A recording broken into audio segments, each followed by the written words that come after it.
안녕하세요. 사연에 빠지다의 DJ 민영입니다. 오늘도 두 가지 사연 준비되어 있으니 재미있게 들어주시고요. 구독과 좋아요 버튼도 꼭 눌러주세요. 그럼 오늘의 사연 바로 시작해 볼게요. 안녕하세요. 저는 자영업을 업으로 삼아 하루하루 열심히 살아가고 있는 40대 여성입니다. 본인 사업장을 꾸려가시는 분이시라면 다들 아시겠지만 장사라는 게 결코 녹록지가 않은 일이죠. 무슨 일이든 밥 벌어먹고 사는 일에 쉬운 일이라는 게 없다지만 하루 매출이 그날그날 눈으로 확연히 드러나는 일인 만큼 쉽사리 휴일을 가지기도 어려운 일이 바로 장사죠. 특히 저는 식당을 운영하고 있거든요. 식당 운영이라는 게 손님들이 오시는 시간을 제외해도 음식을 미리 준비하고 재료를 손질하는 등 사람 손 가는 일이 너무 많아요. 하지만 아무리 바빠도 세상 사는 이야기 나눌 존재가 없다는 허전함을 느끼는 건 또 별개의 일이잖아요. 그런 제 헛헛한 마음을 달래주는 것이 바로 이 채널을 통해 듣는 여러분의 사연입니다. 손은 제게 놀리면서도 귀는 여러분들 진솔한 사는 이야기에 쫑긋 집중하고 있자면 수많은 사연을 안고도 씩씩하게 살아가는 여러분께 저 역시 살아갈 힘을 얻기도 합니다. 지금은 식당 일도 손에 있고 이런 생활을 하는데도 제법 익숙해져서 마음의 안정을 찾았지만 사실 홀로 서기를 하는 과정이 쉽지만은 않았습니다. 여러분들 앞이니 드리는 말씀이지만 제가 처음부터 홀로 이 식당을 운영했던 건 아니었어요. 평생을 함께할 가족이자 인생의 동반자라고 여겼던 이들과 온갖 역경을 헤치고 처음 시작하게 된 게 이 식당이었어요. 하지만 가족들을 위해 제 몸이 부서져라 이랬음에도 가족이라 여겼던 그 사람들에게 저는 그만큼 소중한 존재는 아니었던 모양이에요. 우리가 왜 나가? 우리가 이 식당 이만큼 일궈낸다고 얼마나 고생을 했는데. 그럼 내가 나가는 건 이치에 맞고요. 고생을 해도 내가 더 하고 품을 들여도 내가 더 들였어. 이 뻔뻔하게 짝이 없는 인간들 같으니라고. 나한테도 당신 같은 인간들 더는 내 사람 아니니까 소란 떨지 말고 썩 나가. 가족이었던 저를 기만한 것으로도 모자라 제가 가진 유일한 삶의 터전까지 빼앗으려던 인간들이었어요. 제 거 뺏기는 꼴을 가만히 보고만 있을 사람이 세상 천지에 어디 있겠습니까? 저 역시 마찬가지였습니다. 제 모든 것을 앗아가려 했던 이들에게 그 못지않은 처절한 응징을 해주었죠. 식당 사장이 된 건 결혼을 한 이후 처음 있는 일이었으나 사실 저한테 장사가 처음은 아니었어요. 저희 친정이 그리 넉넉한 편은 아니었습니다. 공장 노동자로 생계를 꾸리시던 아버지께서는 과도한 업무로 몸이 많이 상하셔서 제가 고등학교를 졸업할 무렵에는 일을 나가시는 게 불가능한 상태였습니다. 어머니께서는 오래 알아오신 지병으로 항상 아프셨고요. 당장 제가 나가서 생업 전선에 뛰어들지 않으면 가족들 내일 먹을 양식도 걱정해야 할 판이었습니다. 그나마 다행인 점이 있었다면 당신들 넉넉지 못한 형편을 고려하신 부모님께서 저 하나 낳고 난 다음 더는 자식을 두지 않으셨다는 점 정도였을까요? 그러니 고작 20살 나이에 시작한 제 첫 사회생활이 결국 녹록할 수 없었겠죠. 일찌감치 실업계 고등학교에 진학해 이를 악물고 열심히 취업 준비를 해서 실업계 고등학교 출신 치고는 제법 건실한 회사에 들어갈 수 있었습니다만 저희 집에 환자만 2사람이었어요. 김병에 효자 없다는 말이 괜히 생긴 말이 아니었습니다. 집안에 아픈 사람 하나만 있어도 평범한 집안 갓에 기우는 게 느껴질 정도라는데 저는 아픈 사람이 2이나 있잖아요. 고졸사원 초봉치고는 적지 않은 연봉을 받았음에도 불구하고 돈은 항상 부족했습니다. 그러다 보니 퇴근 시간 이후로 파트타임으로 아르바이트를 하나 더 했고 주말에도 업장 상황에 따라 하루씩 주말 알바를 했습니다. 감사했었던 건 그래도 제가 처음 취직한 회사 사장님이 마음 씀씀이가 넉넉하신 분이셨다는 겁니다. 저희 집 형편이 넉넉하지 않다는 걸 처음부터 알고 계셨던 사장님은 제게 알바 자리를 주선해 주신 분이기도 하셨어요.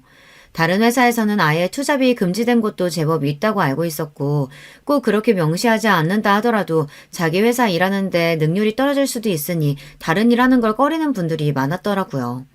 하지만 사장님께서는 자기 막내딸보다 어린 제가 어떻게든 아픈 부모님 봉양하겠다고 기를 쓰는 모습에 많이 안타까워하셨습니다. 나도 부모님이 오래 앓으시다 가셨거든.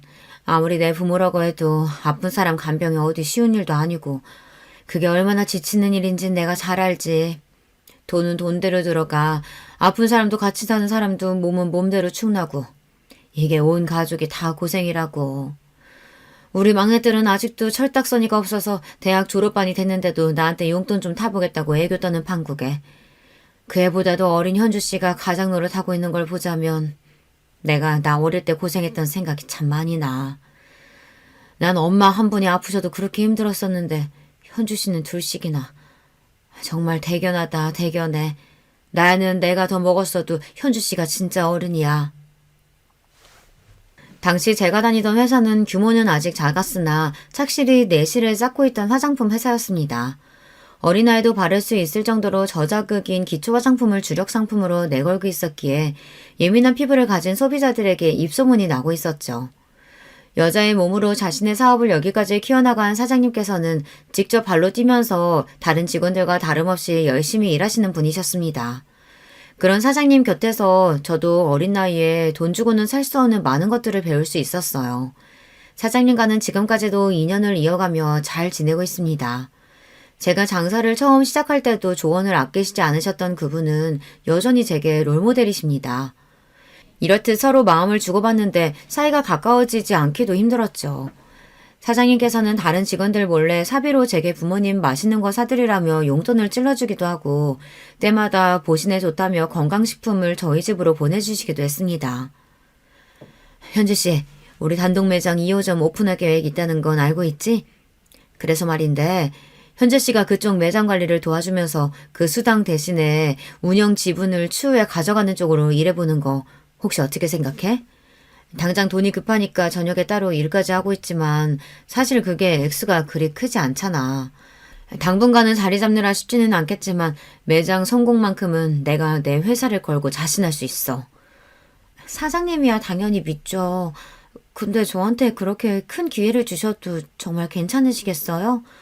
내가 현주 씨 아니면 또 누굴 믿고 이런 일을 맡기겠어? 이래봬도 내가 사업하는 사람이야. 손해보는 짓은 절대 안 한다고. 사장님 말씀대로 돈 들어갈 구석이 천지이니 가리지 않고 닥치는 대로 일을 하고는 있었으나 정규직으로 근무 중인 직장을 제외하고는 일용직이나 다름없었으니 수입이 좋기가 힘들었어요. 그런데도 휴식 시간은 턱없이 부족하니 20대 꽃 같은 나이에도 제 눈 밑에 다크서클이 가실 날이 없었습니다. 사장님은 그게 안쓰러우셨던 거예요. 매장 관리는 돕는 일이라고 해도 사실상 사장님이 매일같이 매장을 들러 확인을 하셨기에 제가 할 일이 그리 많지는 않았습니다. 아직 회사가 그렇게까지 크지 않으니 당장 월급 올려주는 게 녹록치 않아 고민하신 끝에 사장님께서 내신 계책이었어요.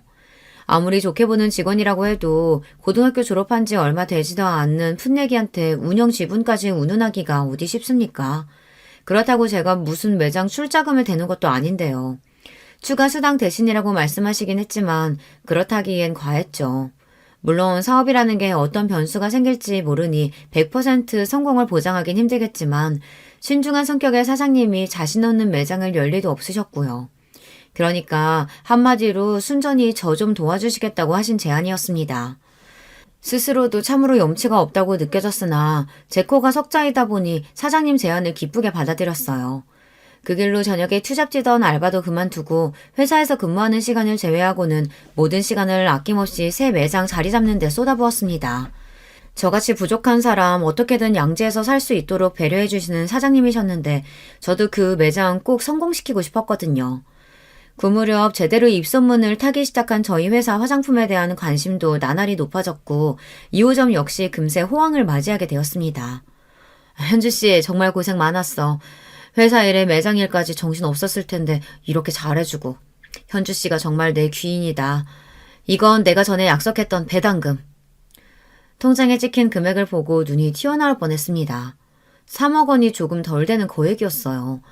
새 매장을 오픈한 지 채 1년도 되지 않아 괄목할 만한 성장을 했다는 거야. 매일 제 두 눈으로 확인했으니 알고 있었어요. 그렇다고 제가 이런 거액을 가져갈 만한 대단한 일을 해냈다고는 생각이 들지 않았습니다. 아무리 돈이야 많을수록 좋다지만 어릴 적부터 포기하는 법을 먼저 배웠던 저로서는 제 분수에 맞지 않는 돈을 욕심낼 수 없었어요. 사장님, 저 이 돈 못 받아요. 저 같은 평사원이 무슨 능력이 있다고 이런 거금을 받아요. 그 매장 운영하면서 내가 누구를 의지했겠어. 판매직거든 왜 매장 운영에 관여하는 게 우리 둘밖에 더 돼? 게다가 그걸 무급으로 일했는데 이 돈 도로나 돌려주면 나 악덕사장 되는 거야. 내가 누누이 말하지만 나 사업가야. 절대 이유 없는 돈 쓰는 사람 아니니까 자기도 자기가 노력한 대가는 당당하게 받아. 태어나 처음 만져보는 액수의 돈이었습니다. 언감생심 꿈꿀 수도 없는 금액이었죠. 이제 당장 급하다고 제 몸 갉아가며 무리하지 않아도 된다는 안도감과 함께 태어나서 처음으로 제대로 된 어른에게 보호를 받는 느낌에 눈물이 왈칵 쏟아졌습니다. 사장님, 정말 감사합니다. 돈도 돈이지만 사장님 아니셨으면 제가 지금쯤 어떻게 되었을지도 몰라요.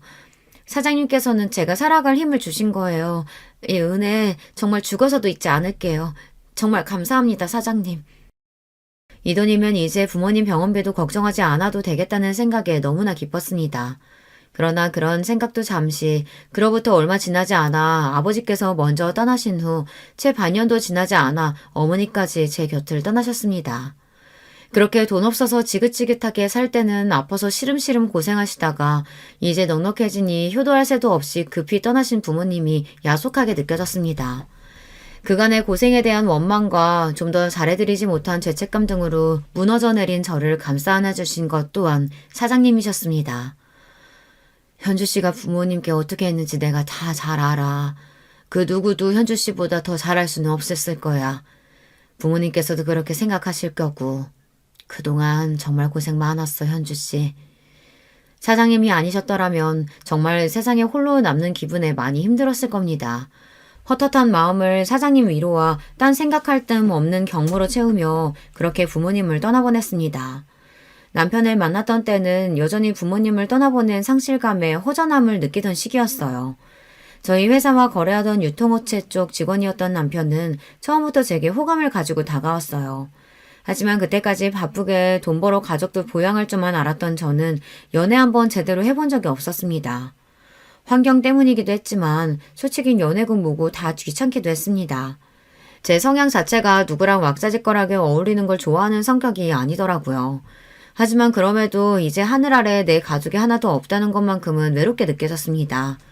남편이 첫눈에 호감에 들었던 건 아니었기 때문에 아마 그런 시기가 아니었더라면 여느 때처럼 남편 호감을 무시했을 거예요. 제 환심을 사겠다며 자잘한 선물을 하고 따뜻한 말 한마디 건네는 게 그때는 참 의지가 되었습니다. 그렇게 물 흐르듯 자연스럽게 남편과 만나게 되었어요.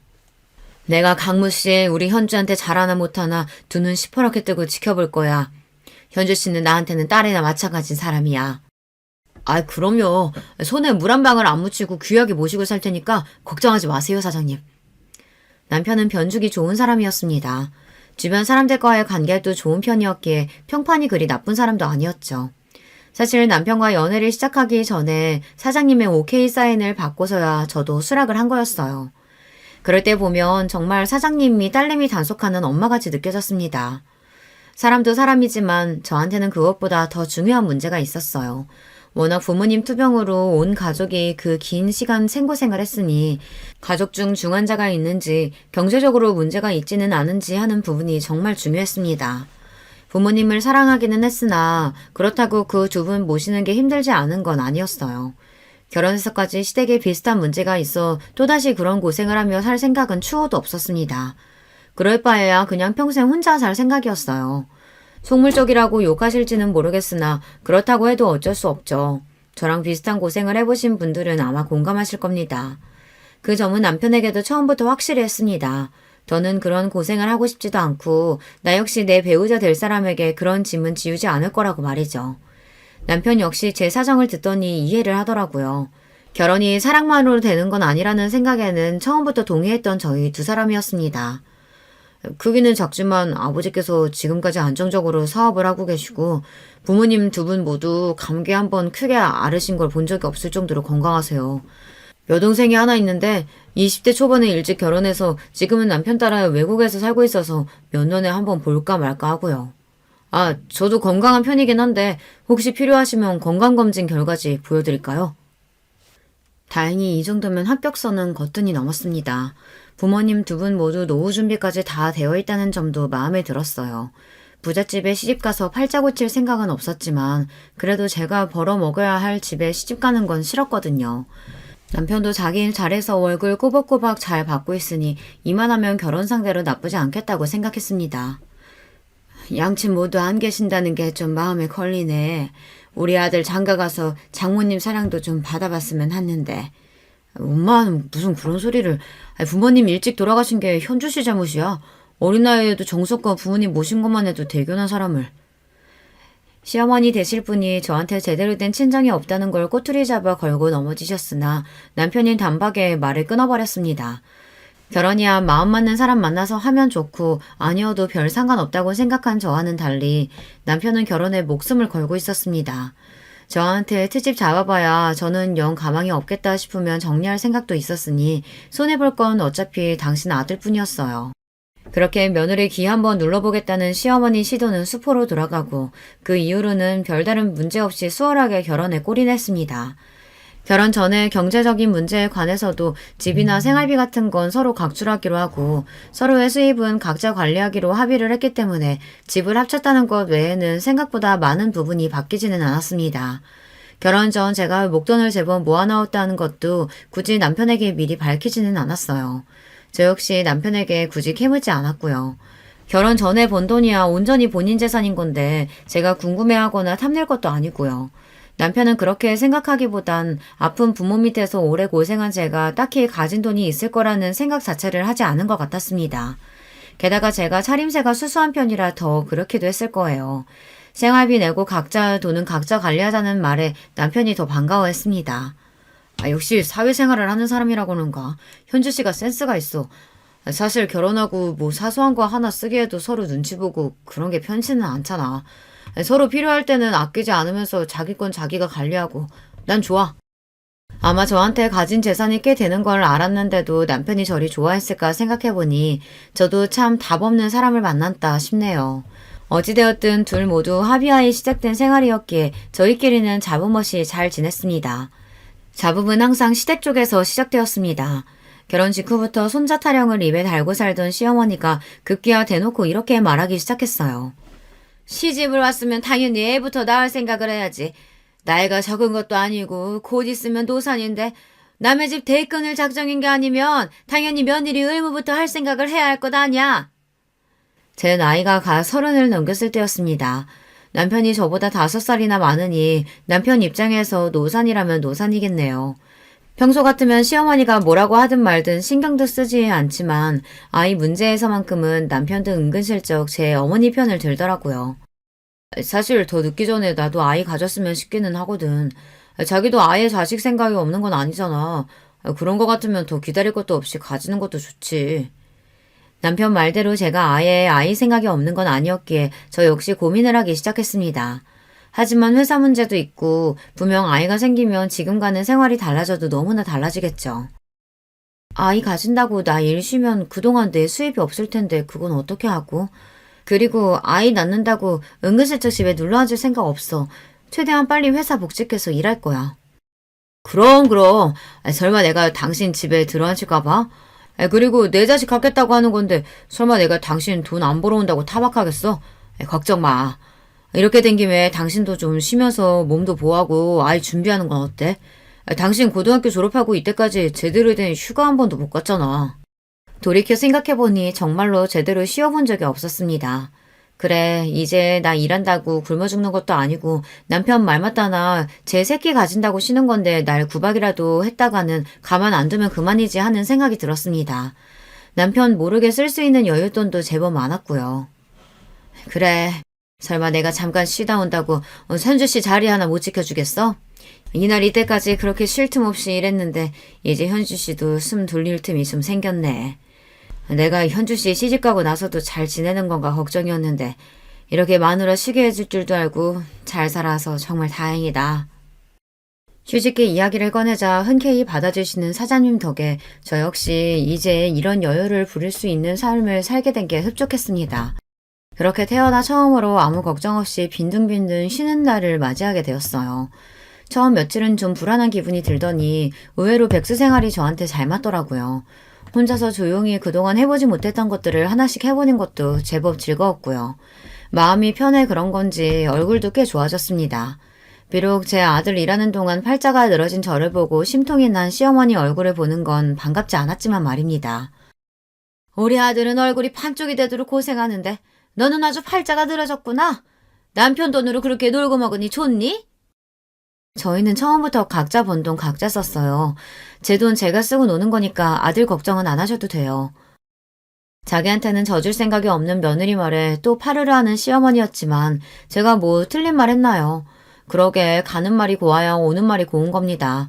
회사 안 나간다고 자꾸만 불러서 귀찮게 굴려는 시어머니는 제가 시댁 자주 안 온다는 게 늘 불만이었으나 애초에 사람을 저리 대하는데 누가 좋다고 거길 가겠습니까? 자주 안 보는 게 상책이었어요. 그즘 별탈 없이 평탄하게 운영하시던 시아버지 회사에 변화의 소용돌이가 치기 시작했습니다. 어디서 무슨 말을 듣고 혹한 건지 평생 구멍가게 수준으로 운영하던 회사를 키워보겠다며 시아버지가 가진 재산 모두 끌어모아 회사 덩치를 불리고 있다는 소식을 뒤늦게 들었을 때는 염려가 되었어요. 괜히 긁어부스럼 만들까 싶었으나 정말 남편 반응은 심심했습니다. 뭐 평생 하시던 일인데 알아서 잘 하시겠지. 그리고 잘 안 되더라도 빚도 돈 있는 사람들이나 지는 거지. 애초에 뭐 가진 것도 별로 없는 아버지가 잃어봤자 얼마나 잃으시겠어. 그래도 지금 사시는 집도 있고 노후 대비도 해놓으셨고 더 늦기 전에 아버지도 해보고 싶은 일은 있으셨겠지. 당신 아드님도 저리 말하는데 내가 뭐라고 끼어들 일도 아니지 싶어 저도 그냥 그러고 말았습니다. 그래서 새벽에 시부모님이 갑작스럽게 쳐들어왔을 땐 진짜 너무 놀랐어요. 아이고 강무야, 이제 우리 어떡하니? 네 엄마 길거리에 나 앉게 생겼다. 아직 잠에서 제대로 깨지도 못해 어안이 벙벙한 저희 앞에 퍼질러 앉아 시어머니가 대성통곡을 하셨습니다. 이게 다 무슨 일인가 싶어 정신을 못 차리고 있는데 시아버지가 뒤쪽에서 나라 잃은 표정으로 죄인처럼 서 있는 게 눈에 들어왔어요. 난리를 치면서 그 새벽에 집이 떠나가라 울던 시모가 갑자기 당신 남편을 획 쏘아보더니 원망의 말들을 마구 퍼부어댔습니다. 그러니까 갑자기 무슨 팔자에도 없는 사업 확장이야. 다 늙어서 이날 이때까지 사업가로 큰 재미도 못 봤으면서 내 능력치가 여기까지겠거니 생각하고 있는 거나 잘 쥐고 있을 생각을 했어야지. 이제 어쩔 거야. 집이고 뭐고 다 넘어가고 그나마 가진 재산 빚잔치 하면 당장 땡천 한 번도 없는데요. 당장 어디서 살 거냐고. 그러니까 그 무리를 해서 키워놓은 시아버지 사업이 결국에는 엎어졌다는 겁니다. 남편 말만 들었을 때는 남은 여유 자금으로 벌인 일인 줄 알았는데 시부모님이 살고 있던 집에 빚까지 좀 졌더라고요. 집은 이미 경매로 넘어간 후였어요. 두 분 가진 걸 전부 다 털어막으면 어떻게 빚은 해결할 수 있겠지만 그동안 모아둔 거 전부 박박 긁어야 겨우 수습이 가능한 수준이었습니다. 노후 자금으로 마련한 건 역시 그렇게 한순간에 날아가 버렸죠. 땡전 한 푼 남은 것 없다는 시어머니의 말은 과장이 아니었어요. 내가 정말 너희들한테 면목이 없다. 그래도 당장 일이 이렇게 되었으니 어쩌겠니? 당분간만이라도 너희들한테 신세 좀 질 수 없겠니? 자다 날벼락 맞은 기분에 기가 막혔습니다. 일단 당장 갈 곳이 없는 시부모님 내쫓을 수도 없으니 다른 방에 자리를 펴드리고 와서는 남편과 마주 앉았습니다. 오늘이야 사정이 저리 되었으니 어쩔 수 없지만 나 당신 부모님이랑 한 집에서 못 살아. 아버님이면 또 몰라도 어머님까지. 이유는 당신이 더 잘할 테고. 우리 엄마가 당신한테 한 짓이 있으니 싫은 거야 당연히 이해하지만 그렇다고 나이 드신 분들 어디 갈 데 있다고 나가시라 그래. 그래도 내가 자식인데, 어? 가뜩이나 마음에 들지도 않은 시어머니 머물 곳까지 알아봐야 한다는 생각에 머리가 지끈거렸으나 계속 그러고 앉아있는다고 무슨 수가 나는 것도 아니었습니다. 결국 내키지 않는 어투로 남편에게 말했어요. 기다려봐. 내가 좀 알아볼 테니. 제가 연락을 드린 사람은 바로 사장님이었습니다. 사장님 회사는 날이 갈수록 성장해 이제는 제법 중견기업 태가 났습니다. 사장님께서도 살림살이가 예전과는 비교할 수도 없을 정도였고요. 소유하신 건물도 벌써 여러 채였는데 그중 유동 한 건물에 공실이 많아 걱정이라는 말씀을 하신 적이 있었거든요. 사장님, 당장 입실 가능한 집 아직 있어요? 응? 집이야 있지만 현주 씨 무슨 일 있어? 간략하게 자초지정을 설명하자 사장님 얼굴에 금세 걱정하는 기색이 비쳤습니다. 평생 고생만 한 제가 시집가서 좀 잘 사나 싶었는데 시댁이 저리 쫄딱 망했으니 듣는 사장님이라고 기분이 좋으실 리 없으셨겠죠. 매번 힘들 때마다 사장님 도움을 받는 게 죄송스러웠지만 당장 생각나는 분도 사장님 뿐이었습니다. 월세는 바로 마련해서 보내드릴게요. 최대한 빨리 입주할 수 있으면 돼요. 그건 걱정할 거 없어. 당장 오늘이라도 들어갈 수 있으니까. 돈도 천천히 얘기하자고. 현주 씨 시부모님이면 나하고도 인연이 없다고 할 순 없는데 급할 거 없잖아. 응? 이번에도 선뜻 제게 도움의 손길을 내밀어 주신 사장님께 정말 감사했습니다. 신부모님도 이렇게까지 해주시긴 쉽지 않으셨을 거예요. 그렇게 급히 시부모님 거처 문제를 해결해 드렸습니다. 꼼짝없이 아들 집에 얹혀 살 줄 알았는데 그래도 상태가 나쁘지 않은 곳에 바로 머무를 곳을 마련해준 며느리 덕분에 두 분 얼굴에도 잠시 수심이 가셨어요. 아가, 네 덕분에 내가 숨이라도 돌렸다. 이 은혜 잊지 않으마. 정말 고맙다. 그래, 고맙구나. 늘 틱틱대던 시어머니도 그래도 제 덕에 고생을 덜은 줄은 아시는 건지 드물게 감사 인사를 하셨습니다. 여전히 표정은 떨떠름하셨지만 말입니다. 그렇게 살 곳은 마련했으나 시부모님 당장 먹고 살 일도 문제였어요. 가진 거라고는 하나 없는 두 노인이 이제 와서 어디 취직하기도 마땅치 않고 앞으로의 일을 생각하면 가슴이 답답했습니다. 여보, 정말 미안해. 결혼 전에 그렇게 당신이 당부했는데 집 문제도 그렇고 결국 이렇게 당신한테 피해를 끼치게 되네. 내가 정말 당신한테 면목이 없어. 자기 잘못도 아닌 일을 가지고 제 앞에서 죄인이 된 남편을 보자니 아픈 부모님 때문에 항상 돈이 없어 서러운 일을 수도 없이 겪어야 했던 지난날의 제가 떠오르더군요. 그래도 내가 평생을 함께하겠다고 선택한 사람이 저러고 있는 걸 보자니 저도 마음이 안 좋았습니다. 그렇게 여러 날 고심한 끝에 남편과 시부모님을 한데 모아 그간 제가 계획한 바를 차근차근 설명하기 시작했습니다. 사실 제가 결혼 전에 모아둔 돈이 조금 있어요. 그걸 어떻게 쓸지 고민이 많았는데 역시 가족들한테 쓰는 게 맞는 것 같습니다. 제가 그래도 손재주는 좀 있으니 식당 창업을 할까 하는데 아무래도 저 혼자서는 무리겠죠. 아버님, 어머님이 오셔서 얼마간만이라도 좀 도와주시면 힘이 될 것 같아요. 물론 가족이라고 그냥 해달라는 거 아니고 꼬박꼬박 월급 챙겨드릴 거예요. 다른 직원들도 고용할 계획이니 일이 그렇게 힘들지는 않을 거고요. 어떻게 하실 생각 있으세요? 생각지도 못했던 목돈 이야기에 세 사람 눈이 휘둥그레졌습니다. 특히 시어머니는 눈이 튀어나올 것만 같더라고요. 너 그런 돈이 있으면 친정 이야기를 써야지. 왜 지금까지 얘기를 안 하고? 제 돈인데 굳이 이야기할 필요가 없겠죠. 그래서 생각 있으시냐고요. 본인이 아쉬운 입장임에도 무슨 자격으로 얘기를 하느니만이 발끈하는 시어머니는 쏙 빼버릴까 하는 생각이 잠시 들었지만 어쨌든 저랑 제 남편 좋자고 꺼낸 이야기였으니까요. 저 사람이 괜한 소리를. 우리야 그저 고맙지. 우리 같은 뒷방 늙은이 일감도 주고 월급도 준다는데 그렇지 않아도 내 사업이 그리 되고 나니 그렇게 들러붙던 인간들도 다 떠나고 돈 한 푼 빌리기가 쉽지 않았다. 이렇게 네가 도와주니 이제 굶어 죽을 걱정은 하지 않겠구나. 시켜만 주면 무슨 일이든 해야지. 그래도 시아버지는 염치는 있으신 분이셨어요. 저 나이에 사업까지 하신 분이면 자존심 내세워서 뻗대는 인간들도 있을 텐데 그래도 본인이 벌인 일 어떻게든 본인이 수습하려고 노력하시는 건 높이 살만했습니다. 시어머니는 며느리 밑에서 일할 생각에 분한 모양이었지만 당장 아쉬운 건 제가 아니니까요. 마지못해 기어들어가는 목소리로 시어머니가 말했습니다. 그래, 나도 나가마.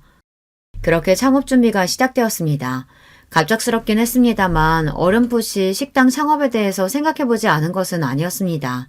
마침 임신 준비로 휴직한 상태에 시간 여유가 넘치는 상황이었으니 어떻게 여러 가지 상황이 잘 맞물린 거였죠. 어머, 식당을? 하긴 현주 씨 손이 워낙 야무져야지. 그래도 창업이라는 게 쉬운 일이 아닐 텐데 그나저나 현주 씨 같이 유능한 직원이 그만두면 아쉬워서 어째?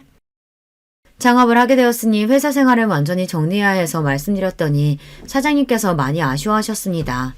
그러면서도 저의 새 출발을 진심으로 축하해 주시는 사장님이었어요. 다른 그 누구보다 사장님의 지지가 큰 힘이 되었습니다.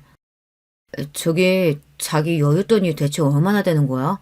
식당 인테리어도 그렇고 돈이 한두 푼 드는 게 아닐 텐데. 나도 있는 돈 없는 돈 다 긁어모아 탈탈 털었어. 5억 조금 안 될 거야. 내 전 재산 다 쏟아부으니까 이 식당 꼭 성공해야 돼. 5억? 5억이라는 말에 금방이라도 남편이 뒤로 넘어갈 것 같더라고요. 사실 가진 돈은 5억이 좀 넘었으나 저도 마지막 믿는 구석은 있어야죠. 결혼 전에 사장님께 받았던 3억이 좀 안 되는 돈은 그동안 투자 등을 통해 그 몸집을 키워 5억이 넘는 돈으로 불어났습니다. 거기에 결혼 전까지 딱히 쓰는 것도 없이 차곡차곡 모아둔 월급까지 합치면 금액이 더욱 커졌죠. 제가 아무렴 믿는 구석도 없이 덜컥 휴직계를 썼겠습니까? 몇 년 정도는 한량처럼 놀아도 전혀 걱정할 것이 없었습니다. 비록 생각만 했던 일이 갑작스럽게 현실로 구현되긴 했지만 제가 그렇게 호락호락한 사람은 아니었어요. 식당 인테리어며 메뉴 구성이며 정신없이 바쁘게 돌아가는 와중에도 시장 조사와 어떤 고객층을 타겟으로 잡을지 철저하게 준비했습니다. 제가 제 업장을 운영해 본 적은 없어도 회사 다니면서 새 매장 운영 일은 해보지 않았겠습니까? 비록 동종업계는 아니지만 그때 사장님 하시는 걸 보면서 배운 게 결코 적지 않았습니다. 사장님 역시 자기 사업으로 바쁘신 와중에도 틈틈이 재창업에 조언을 아끼지 않으셨습니다. 제가 아는 전문가 중에도 가장 신뢰할 수 있는 사람이 사장님이셨으니 돈 주고도 얻지 못할 귀한 말씀을 거저 얻은 거나 마찬가지였죠. 그렇게 제대로 준비한 저의 첫 식당이 문을 열었습니다. 한식 가정식을 주 메뉴로 잡아 깔끔하게 즐길 수 있는 세련된 인테리어의 식당이었어요. 사실 다루는 메뉴는 백반집에서 흔히 볼 수 있는 것들이었지만 마치 일본 가정식이나 1인 코스 요리를 먹는 것처럼 깔끔하고 세련되게 구성을 했습니다. 이건 역시 다분히 의도된 것이었어요. 요즘 젊은 층들 사이에서 이런 소박한 음식들이 유행이거든요. 그 와중에 사진 찍을 만한 예쁜 것들에 열광하는 심리를 잘 파악해서 꼭 인증창 찍기 좋은 잘 꾸며진 카페에서 든든한 한식으로 배를 채울 수 있는 식당을 만든 거죠. 이건 역시 제 아이디어에 사장님께서 살을 붙여주셨습니다. 거기에 회사 다닐 적 제 주력 업무였던 인터넷 매체를 활용한 홍보까지 더해 저희 식당은 인근에서 아주 핫한 식당으로 급부상했습니다. 덕분에 식당 일은 눈코 뜰 새 없이 바빠졌어요. 처음 시부모님께 말씀드린 대로 직원들도 넉넉하게 뽑았습니다. 비록 양념장 비율을 비롯한 음식 레시피는 저 혼자 알고 있는 영업 비밀이었으나 그 외의 업무는 직원들에게 고루 분배해 사람이 많아도 직원들이 너무 급히 서두르는 느낌이 나지 않도록 신경 썼습니다. 백반을 먹어도 귀히 대접받는 느낌이 나도록 이게 제가 철저하게 지키는 저희 식당 영업 방침이었습니다. 대접받는 걸 싫어하는 사람은 아무도 없으니 젊은 손님층은 물론 그 젊은 손님들이 자기 부모님을 모시고 대접하는 곳으로도 꽤 좋은 평가를 받았죠. 시부모님 월급을 드리려면 명분이 있어야 하니 두 분 출근하시라고 하긴 했지만 사실 그렇게 일을 시킬 생각이 있는 건 아니었어요. 특히나 시어머니의 경우 그 모난 성격으로 손님들 심기나 거스르지 않으면 다행이었기에 나와서 남을 다듬는 거나 조금 돕게 하고는 몇 시간 식당에 머물게 두지도 않았습니다. 시아버지께도 소일거리 정도나 드릴 생각이었으나 예상보다 시아버지도 다부지게 마음을 먹고 진지하게 일에 임하시더라고요. 제가 말려도 의욕적으로 온갖 일을 찾아하시고 손님들에게도 친절하셨고요. 결국 시아버지는 서빙 일을 맡게 되셨는데 은발의 신사가 친절하게 서빙하고 음식 설명을 해주는 게 제법 반응이 괜찮았습니다. 그저 용돈벌이나 할 수 있게 해드리려고 했는데 저리 열심히 해주시니 저도 기분이 나쁘지 않았죠. 여보, 요새 식당 일 때문에 정신이 하나도 없지? 아무래도 믿고 맡길 수 있는 사람이 더 있어야 하지 않겠어? 응? 아니야. 몸은 좀 힘들어도 요새 장사도 잘 되고 입소문도 타고 있고 기분이 좋아 그런가 버틸만 하네. 생각해보니 그때부터 남편은 슬슬 시동을 걸었던 것 같은데 워낙 식당 일 외에 신경을 못 쓴 제가 미처 알아차리지 못했던 것 같습니다. 식당을 연 지 1년이 좀 넘었을까. 한 유명 케이블 맛집 프로그램에 저희 식당이 등장한 이후부터는 이제 식사 시간에 웨이팅 없이는 입장이 어려울 정도로 손님이 늘어났습니다. 그야말로 초대박이 난 거죠. 여보, 내일부터는 나도 식당으로 출근할게. 당신 혼자서 이 난리 감당이 되겠어? 이럴 때 남편이 힘이 돼야지. 무슨 소리야? 당신 회사는 어쩌고? 실은 나 회사 정리했어. 내 월급 쥐꼬리만한 거 받는 거보다 당장 식당 일이 훨씬 더 급한데 여러모로 생각해봐도 그게 더 우리 부부한테 이득 아니겠어? 마누라한테 이런 방구도 없이 덜컥 회사 간다놓고 하는 소리가 아주 가관이었습니다. 제가 언제 저더러 도와달라고 했나요? 요새 취직이 얼마나 어려운데 사람 사는 일이 어찌 될 줄 알고 저렇게 경솔한 행동을 한답니까?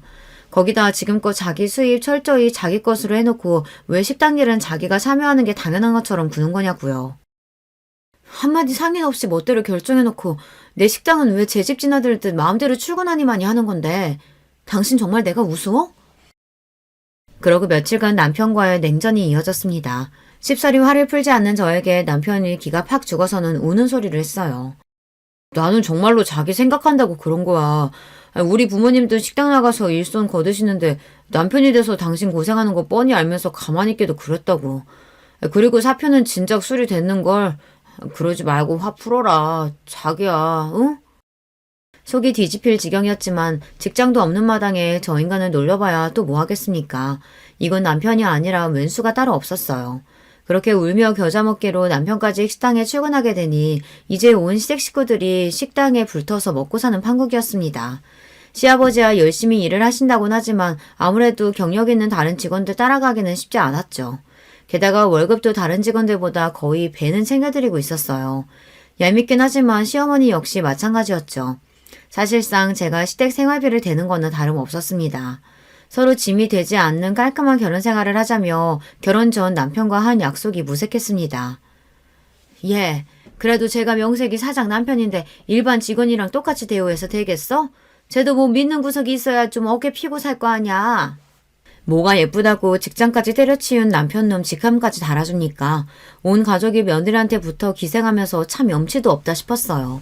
처음에는 제 눈치를 보던 남편도 잘나가는 식당 사장인 부인 덕에 직원들한테 사장님과 다름없는 대우를 받다 보니 아주 붕 떠서는 자기가 사장이라도 된 듯 굴었습니다.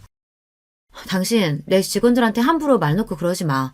나도 신경 써서 대우하는 사람들인데 왜 당신이 더 사장인 것처럼 거들먹거려? 내가 뭘 잘못했다고. 직원들 기운 좀 내라고 한 말 가지고 뭘 그렇게 예민하게 반응해. 당신 가만 보면 사장 됐다고 남편 너무 무시해. 직장 때려치웠을 때부터 서서히 남편에게서 멀어진 마음은 남편이 식당에 들어앉은 후로는 완전히 정이 떨어지는 지경까지 이르렀습니다. 이제 와서 도움을 주는 게 아니라 물 흐리는 거나 마찬가지였어요. 게다가 시어머니랑 둘이서 모자가 무슨 작당을 했는지 둘이서 쑥덕거리고 난 후에는 꼭 분란이 일어났습니다. 저 두 사람 때문에 더는 일 못하겠다는 직원까지 나오자 제가 얼마나 미안했던지 모릅니다. 어머니, 이러실 거면 더는 제 가게 나오지 마세요. 하시는 일도 없으면서 다니면서 분란만 만들고 대체 왜 그러시는 거예요? 저 망하라고 고사 지내시는 거예요? 이게 말하는 것 좀 봐. 너 혼자 잘해서 성공한 줄 알아? 식당 시작부터 고생한 시애미한테 고마운 줄도 모르고. 자기가 뭐 한 게 있다고 이제 와서 대도하는 생색이에요.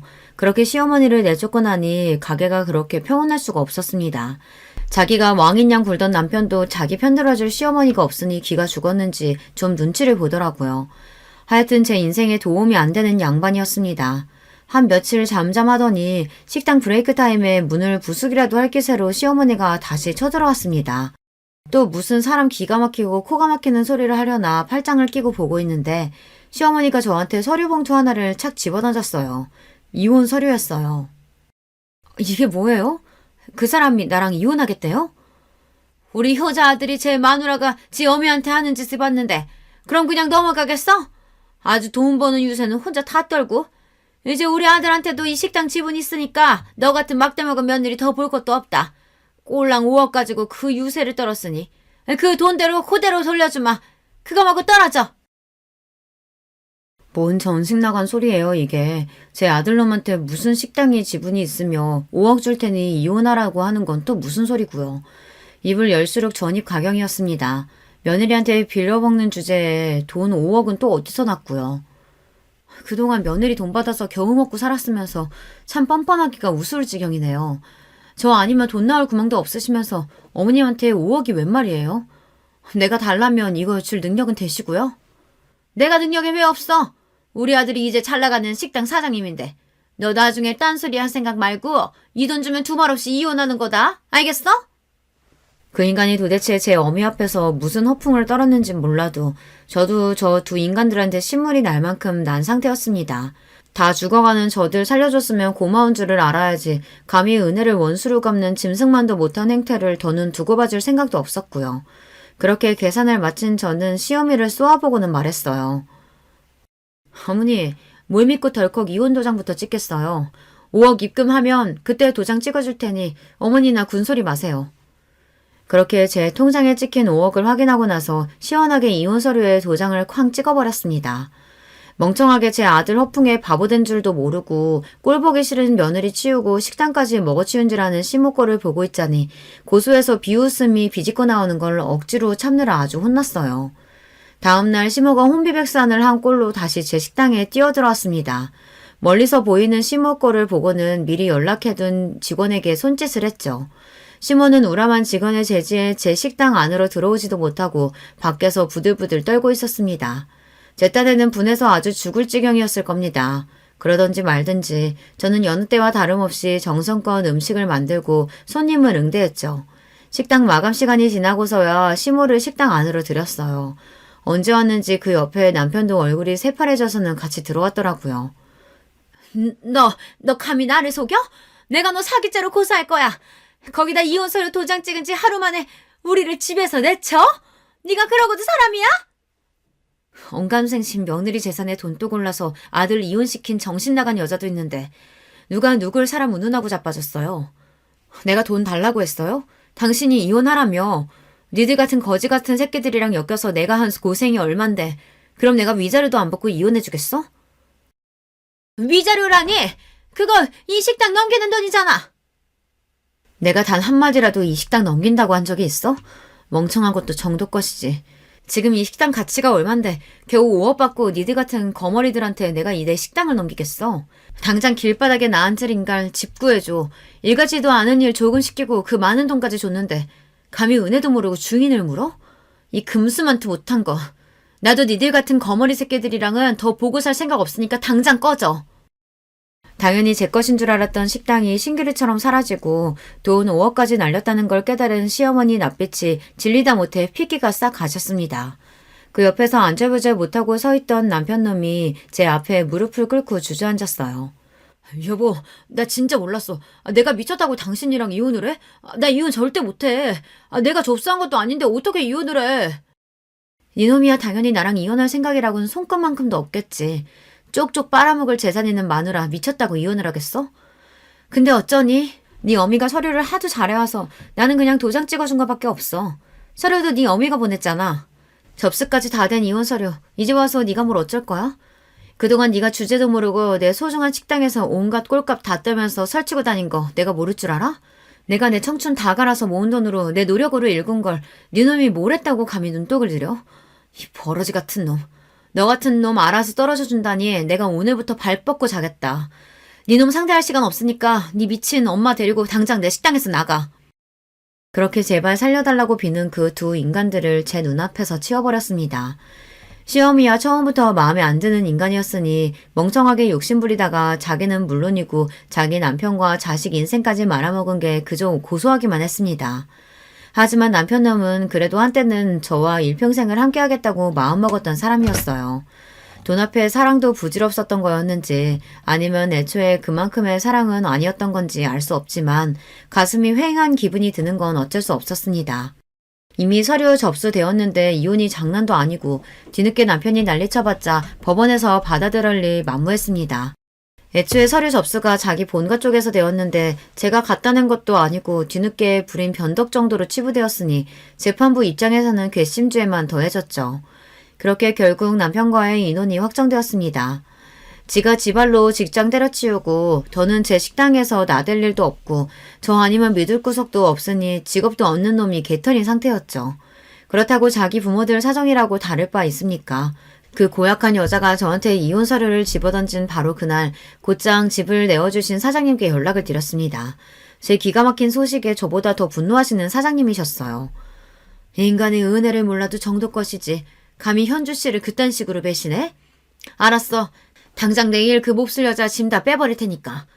내가 현주 씨 가족이니까 보증금도 안 받고 계약서도 안 쓰고 받아준 거지. 미쳤다고 그런 뻔뻔한 인간들을 내 건물에 들이겠어? 걱정하지 마 현주 씨. 다음날 사정 봐줄 것도 없이 집안에 있던 짐을 싹 다 빼서 건물 밖으로 던져버린 사장님이셨어요. 이럴 때 보면 참 화끈하고 거침없는 분이세요. 친정엄마 대신 저 생각해 주신다고 그렇게 더 강경하게 나오신 거였겠죠. 그 다음에야 앞서 얘기했으니 다들 아실 겁니다. 단 하나 마음에 걸리는 게 시아버지셨는데 제가 찾기도 전에 제 아내가 폐악을 부리신 건 알고 도리어 제 앞에서 고개를 숙이셨습니다. 네가 우리한테 어떻게 했는지 뻔히 아는데 아무리 내 자식 내 부인이라지만 어떻게 편을 들겠니? 내가 너한테 미안해서 고개를 못 들겠구나. 이런 못난 인간들 때문에 고생한 거 다 있고 부디 앞으로는 좋은 일만 있었으면 싶구나. 뒤늦게 알고 힘되어주지 못해서 미안하다.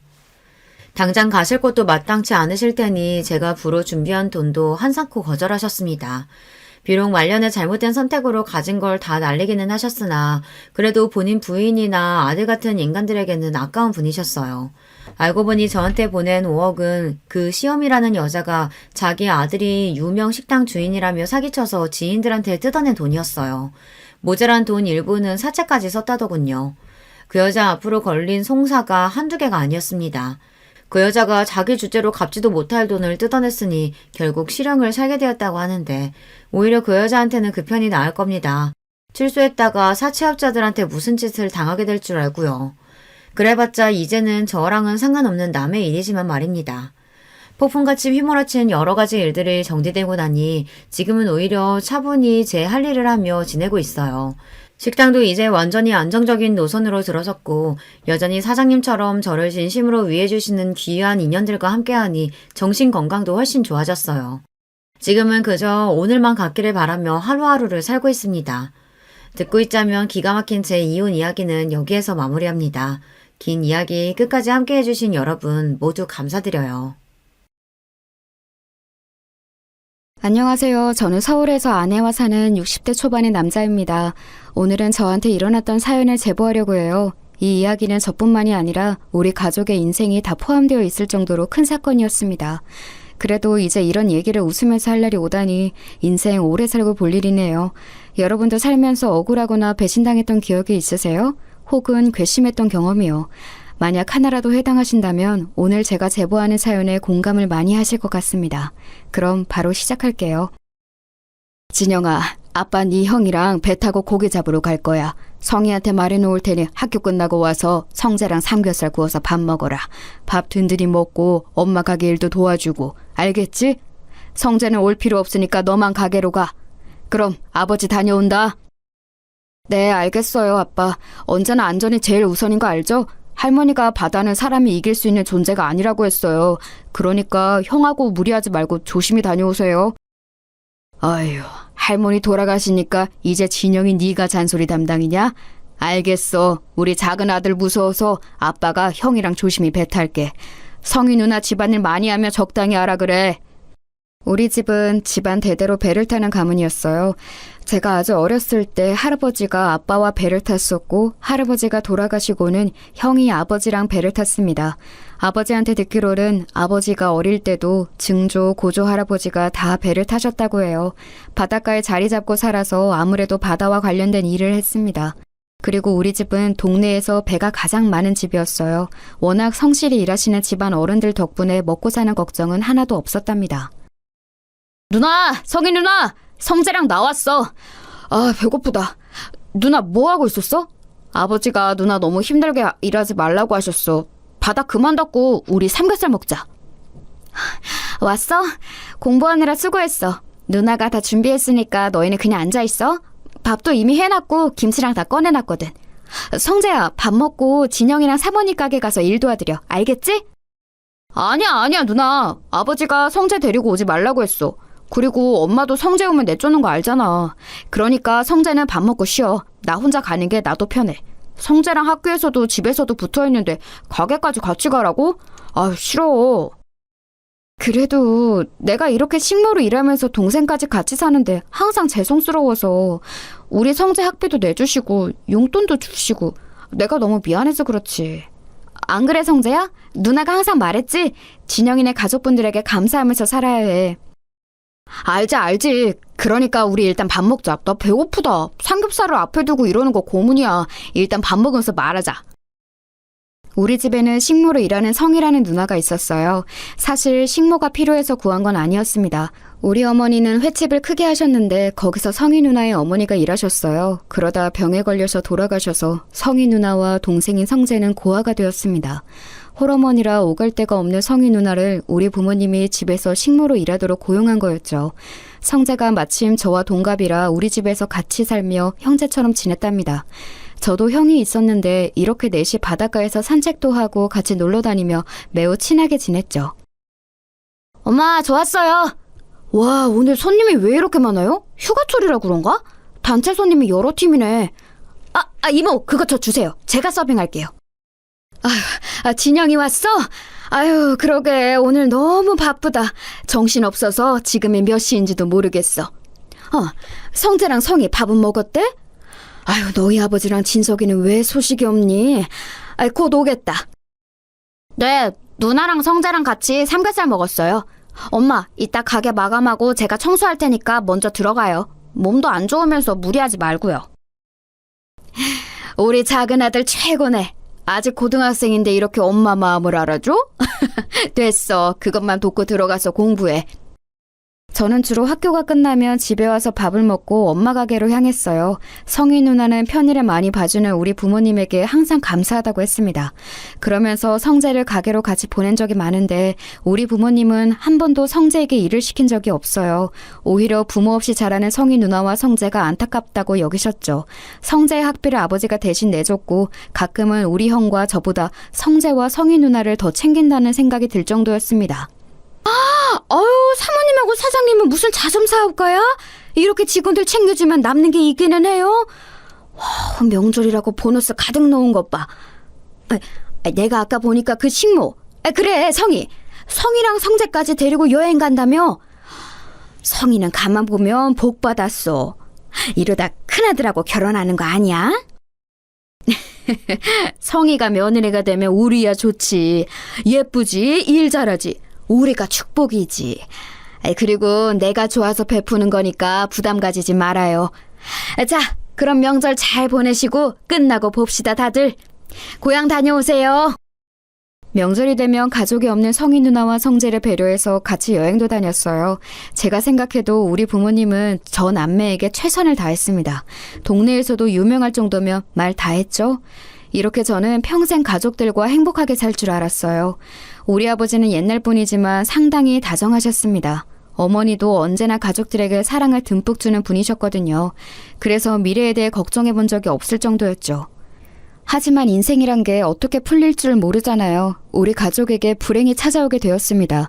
사실 지금 많은 시간이 흘렀는데도 그때 일을 기억하는 것이 아직도 많이 힘들어요. 그만큼 제 인생에 있어서 불행의 서막이었답니다. 그날은 비가 아주 많이 오는 날이었어요. 여름이었고 비를 포함해서 태풍도 오고 호우주의보가 발령됐었죠. 전국적으로 호우 피해가 심각했는데 우리가 사는 지역이 바닷가라 파도가 아주 세차게 쳤어요. 태풍 때문에 창문이 흔들릴 정도로 심각했던 기억이 나요. 아이고, 어떡하나. 옆집 김씨가 지금 바다에 있다고 난리야. 내가 배를 탄 경험이 제일 많으니까 빨리 가서 김씨를 구해올게. 다들 나오지 말고 꼼짝 말고 집에만 있어. 알겠지? 무슨 소리 하는 거예요? 절대 안 돼요. 당신 나갈 생각 하지도 말아요. 지금 김씨 구하러 가다가 당신이 죽어. 안타깝지만 이런 날씨에 배를 타고 간 게 잘못이지. 당신 나가기만 해봐. 나도 같이 갈 거야. 어휴, 이 사람아. 그래도 우리가 김씨랑 얼마나 깊은 사이인데 이래? 사람이 이럴 때일수록 돕고 살아야지. 김씨 어머님이 지금 뒤로 넘어가셨어. 내가 제일 배를 잘 타니까 얼른 가서 김씨 데리고 올게. 아버지, 그럼 저도 같이 가요. 저도 아버지랑 같이 배 탄 경험 많잖아요. 아무리 그래도 아버지 혼자 보내는 건 절대 안 돼요. 엄마, 저도 같이 갈게요. 진영아, 엄마 못 나오게 막아. 성재야, 너도 부탁해. 안 돼, 안 돼. 안 된다고. 마다를 무슨 수로 이기려고 그래. 돌아오라고. 여보, 진서가. 이거 놔. 진영아, 성재야, 이거 놔. 엄마는 기를 쓰고 아버지와 형을 말렸어요. 하지만 워낙 고집이 센 아버지를 말릴 수 없다는 것은 저도 이미 알고 있었습니다. 형은 나가면서 저한테 걱정하지 말라며 어깨를 두드려 주었어요. 엄마는 거의 기절 직전까지 가셨고 저도 너무 걱정되어 손톱을 물어뜯으며 아버지와 형을 기다렸습니다. 그런데 너무 상황이 안 좋았어요. 아버지와 형이 김씨 아저씨를 구하러 바다에 나간 순간 거짓말처럼 비가 더 세차게 내리기 시작했습니다. 아이고, 내 남편 어떡해. 내 아들. 아이고, 돌아오라고. 급기야 엄마는 집에서 뛰쳐나가 아버지를 애타게 불렀어요. 하지만 슬프게도 아버지와 형은 싸늘한 죽음으로 땅에 도착했습니다. 김씨 아저씨를 구하러 나갔다가 결국 죽은 사람이 늘어난 셈이었어요. 그리고 우리 집은 너무 슬프게도 안 좋은 상황이 계속 이어졌습니다. 아유, 안타까워서 어째. 얘 진영아, 너희 엄마 지금 남편하고 큰아들 잃고 제정신이 아니야. 저러다 뭔 일 나겠어. 또 초상 치르게 생겼어. 아유, 어떡하니. 지금 가게가 문제가 아니잖아. 너는 아직 고등학생이고 주변에 어른도 없고. 아유, 어떡해. 여보, 진소가 우리 큰아들 밥 먹어야 돼. 곧 있으면 우리 남편하고 큰아들이 가게 올 거야. 그러니까 밥을 차려야겠다. 엄마, 정신 차려. 아버지랑 형은 이제 없어. 엄마, 이제 우리끼리 살아야 해. 지금 엄마 며칠째 아무것도 안 먹고 있잖아. 제발 엄마. 엄마는 말 그대로 아버지와 형을 잃고 정신이 나가버렸어요. 가게에 손님이 와도 아는 척도 하지 않았죠. 예전에는 친절하게 웃는 얼굴로 장사했는데 가게에는 관심이 전혀 없었어요. 결국 횟집은 그렇게 문을 닫고 말았습니다. 사실 바다에 가서 고기를 잡는 아버지와 형이 없으니 당연한 결과였어요. 당장 우리 가족은 생계가 끊기게 되었습니다. 다행히 가게에서 일했던 이모들이 폐업할 때 많이 도와주었어요. 반쯤 정신이 나간 엄마를 옆에서 많이 챙겨주었죠. 문제는 성희 누나와 성재였습니다. 저기 진영아, 내가 이런 말 하는 게 나도 어려운데 지금 3달째 돈을 못 받고 있어. 물론 상황은 너무 안타까운데 내가 돈도 못 받고 이렇게 식모로 일할 수는 없잖아. 물론 재워주는 건 고마운데 돈을 무보수로 이렇게 일하는 건 나도 더는 안 될 것 같거든. 밀린 돈은 언제 줄 거야? 누나, 너무한 거 아니야? 우리 아버지가 갈 곳이 없는 누나랑 성재 집에서 재워준 기간이 5년이 넘어. 막말로 누나가 우리 집에서 일하면서 뭐 얼마나 힘들었는데. 말만 신모지 사실상 한 거 별로 없지 않아? 밥도 주로 가게에서 먹어서 누나가 한 거라곤 청소랑 빨래뿐이잖아. 그것도 우리 엄마가 누나 고생시키는 거 싫어서 몰래 한 적 많은 거 나도 알아. 어머, 너 무슨 말을 그렇게 하니? 나도 그래서 항상 감사하게 생각했어. 그래도 내가 아예 가만히 있었던 건 아니잖아. 나도 최선을 다했는데 너야말로 그렇게 말하면 내가 뭐가 되니? 됐고, 그럼 3달 월급 빨리 내놔. 만약 안 주면 경찰에 신고할 거야. 뭐? 경찰? 진짜 인간 이래도 되는 거야? 지금 우리 엄마 상태 보고도 몰라? 사람이 밥도 안 먹어서 지금 뼈만 남았어. 생계가 끊겨서 모은 돈으로 겨우 사는 거 안 보여? 누나가 그러고도 사람이야? 이성이 네가 그러고도 사람이냐고! 야, 미친 새끼야. 너 왜 우리 누나한테 소리를 질러? 다 떠나서 이 일한값은 당연히 줘야 하는 거 아니냐? 왜 우리 누나한테 화풀이야? 우리 누나가 네 아빠랑 형 죽였어? 뭐? 야, 이성재, 너도 진짜 그러는 거 아니야. 우리 아빠가 네 학비 다 내줬던 건 까맣게 잊었냐? 와, 진짜 어떻게 사람들이 이러냐. 받을 때는 넙죽 받아놓고 이렇게 단물 다 빼먹으니까 본색을 드러내? 기어코 저와 성재는 주먹 다툼까지 하게 되었어요. 우리의 싸움을 말리러 온 주민들은 이미 다 사정을 아는 동네 사람들이었죠. 그래서 성희 누나와 성재에게 나서서 뭐라 하기도 했답니다. 하지만 그 둘은 아는 척도 하지 않았어요. 그렇게 성희 누나와 성재는 하루아침에 우리 집을 떠나게 되었습니다. 그때 들었던 감정은 배신감과 허탈함이었어요. 물론 대가를 많이 바라고 우리 아버지가 베풀었던 것은 아니에요. 하지만 그래도 사람이 상도덕이라는 게 있잖아요. 저라면 절대 그렇게 행동하지 않았을 거예요. 집에는 정신이 나간 엄마와 저만 남게 되었습니다. 그런데 더 황당한 일이 일어났어요. 진영아, 세상에 너 그 얘기 들었니? 성희 말이야, 성희. 그 동네 양아치 동석이랑 살림 찹쳤대. 결혼식도 안 올렸는데 혼인신고했다더라. 성재도 같이 살더라고. 그 동석이 걔잖아. 그 너희 가게에서 일하다 횡령으로 쫓겨난 놈.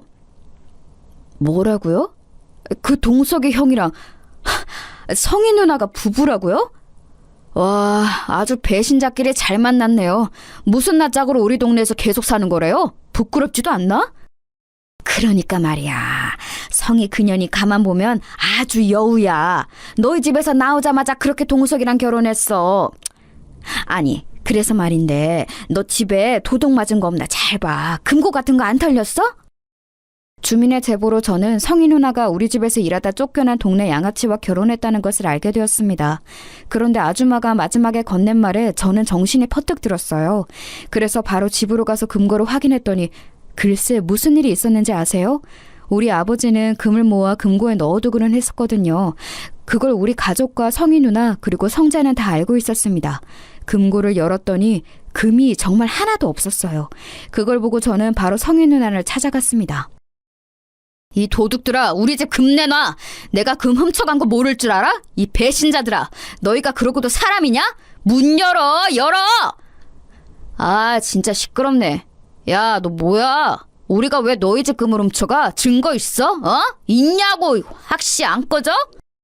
우리 누나 월급 안 준 거 그냥 넘어가라고 했는데 자꾸 이럴 거야? 너야말로 그러고도 사람이야? 우리가 무슨 금을 훔쳐갔다고 그래? 너랑 누나가 우리 집 금고 비밀번호 알고 있는 거 알아. 우리 아버지는 너희를 진짜 가족이라고 생각했는데 어떻게 이럴 수가 있어? 그 금 훔쳐서 이 집 산 거지, 이 망할 놈들아. 아우, 시끄러워. 야, 성재야, 안 되겠다. 이 새끼는 말이 안 통하네. 급기야 동네 양아치인 동석이 형은 저를 주먹으로 때리기 시작했어요.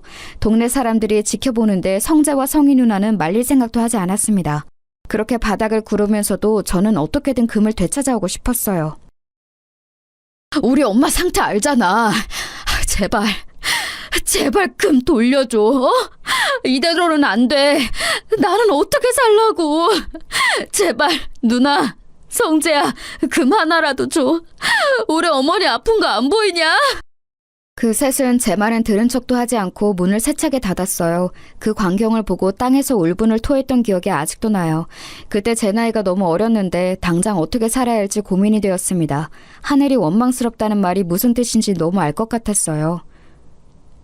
여보, 진서가, 우리 큰아들, 내 남편, 밥 먹어야 돼.